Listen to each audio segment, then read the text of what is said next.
you, Madam Speaker. I want to ask the Premier about the state of Nova Scotia emergency rooms. Freedom of Information data released to our caucus shows that there have been more deaths in emergency rooms in the last 9 months than there were the entire previous year or the 5 years before that. This government is failing to address a crisis in our emergency rooms, and it's resulting in more deaths.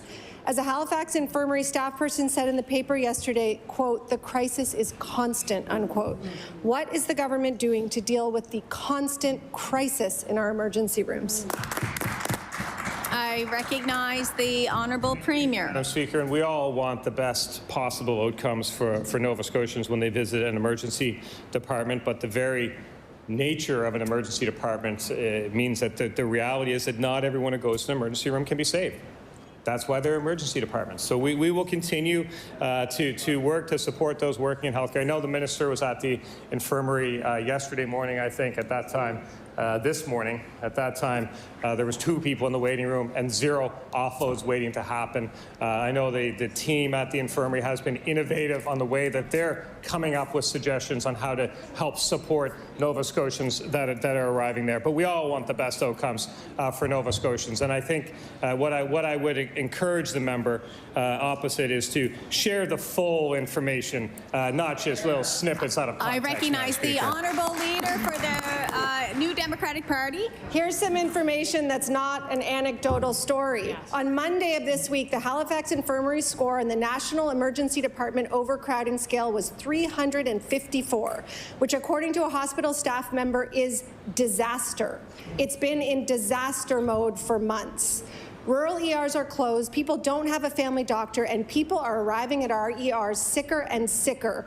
More deaths in the first 9 months of this year than in the entire last year and the 5 before that. While the Premier fails to make improvements in ER wait times, people are dying. When is this government going to do something for the people waiting and waiting in emergency rooms? I recognize the Honourable Premier. Madam Speaker, and we have issues in healthcare. There's no question, and our emergency departments often feel the brunt of that. There's no question about that, and that is where people should go when they're extremely sick. There are also other situations where maybe another course of access to care is more appropriate. That's why we've opened up so many channels. The pharmacy clinics are getting national recognition. You might not hear it opposite, Madam Speaker, but nationally getting recognition. The mobile clinics, national recognition. Just yesterday, Madam Speaker, I'm so proud of the minister and the team. They launched an app. It was the 4th most downloaded app in the country, I believe, yesterday. The purpose of the app is to get people to the appropriate care at the appropriate time. Appropriate care is often an emergency department, but not always. I recognize the Honourable Leader for the New Democratic Party. The numbers don't lie. Spin doesn't work here. That app was pushed to every government phone in Nova Scotia. So let's see who actually downloaded it and on whose phone it showed up on. Madam Speaker, the Freedom of Information data shows that it's not just the number of people who are dying, it's the proportion of people dying in emergency rooms that's growing. As a hospital staff member said, people die in the ambulance hallway.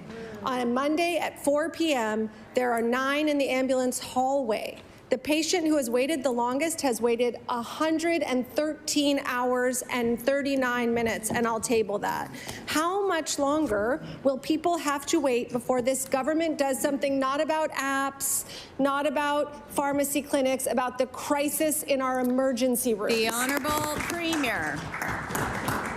Madam Speaker, all of these things are interrelated. There is no one single solution. That's why they're all important. And I will say, I would just encourage the member to share the full information. The proportion, obviously our population is growing. Obviously our population is aging. Of course, when you have more people, more aged, you have more visits. But when you look at the proportions are steady. And of course, the member is making comparisons over a period of time, which included COVID, where emergency departments were often closed. There was an incredibly sharp decline during that period of time. So everything is relative, Madam Speaker. But the work that is being done by this government under that minister is leading the country in fixing health care.